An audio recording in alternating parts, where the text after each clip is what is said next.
ফ্রিজে যদি অনেক রকমের মাছ মাংস থাকে, সাথে দেশীয় কোনো মাছ থাকে, আমি চুজ করি দেশীয় মাছটাই রান্না করতে। কারণ দেশীয় মাছ, দেশীয় তরকারি আমার খুবই পছন্দের। হ্যালো এভরিওয়ান, আসসালামু আলাইকুম। তোমরা কেমন আছো? আমি তো আলহামদুলিল্লাহ ভালো আছি। নতুন আরেকটি ব্লগে তোমাদেরকে ওয়েলকাম করছি। ইদানিং আমার একটুও রান্না করতে ইচ্ছে করে না, মানে রান্নাঘরে একটুও টাইম স্পেন্ড করতে ইচ্ছে করে না, কিন্তু তারপরও রান্না তো করতে হবে, তাই ঝটপট বসিয়ে দিলাম উস্তা আর আলু দিয়ে চচ্চড়ি, মানে হাতে মেখেই রান্না করে নিলাম। আর সাথে করব দেশীয় ট্যাংরা মাছের ঝোল। আর এই দেশীয় ট্যাংরা মাছের ঝোলটার রেসিপিটা আজকে তোমাদের সাথে শেয়ার করছি। এই ট্যাংরা মাছ, বাইন মাছ, বাইলা মাছ এগুলো আমার খুবই পছন্দের। এইসব মাছ হাতে মেখে একটু ঝাল ঝাল করে রান্না করলেও মজা, আবার মশলাটা ভালো করে কষিয়ে রান্না করলেও মজা।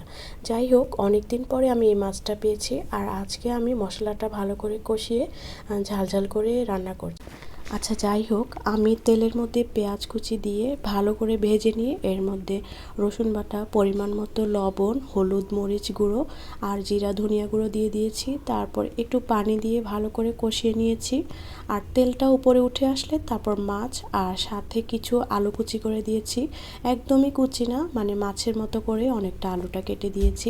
আর আমার কাছে আসলে এসব মাছের সাথে একটু হালকা পাতলা আলু ইউজ করলে ভালোই লাগে। সাথে কিছু টমেটো আর কাঁচামরিচও দিয়ে দিয়েছি, কারণ মাছটা হতে কিন্তু একদমই সময় লাগবে না। আর আমি একটু মাছ কষানোর জন্য সামান্য পানিও দিয়ে দিয়েছি। এটা কিন্তু কষানোর জন্য দিয়েছি সামান্য পরিমাণে। ভালো করে কষলে আমি আর একটু পানি দিব পরে। যাই হোক, এদিক দিয়ে আমার একদম করলার মানে উস্তার যে চচ্চড়িটা সেটাও হয়ে গেছে।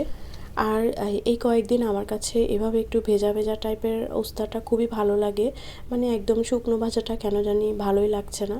তারপর মাছটা আমার প্রায় হয়েই গেছে, এর ফাঁকে দিয়ে কিন্তু আমি আরেকবার পানি দিয়েছি, আর একদম শেষে ধনিয়া পাতা ইউজ করে এই তো মাছ রান্না শেষ। আর আজকে আমার মেনুতে ছিল উস্তা ভাজি আর মাছের চচ্চড়ি, সাথে হচ্ছে সালাদ। আজকের ব্লগটা এখানেই শেষ করছি। সবাই ভালো থাকবে, সুস্থ থাকবে, কথা হবে আরেকদিন। আল্লাহ হাফেজ।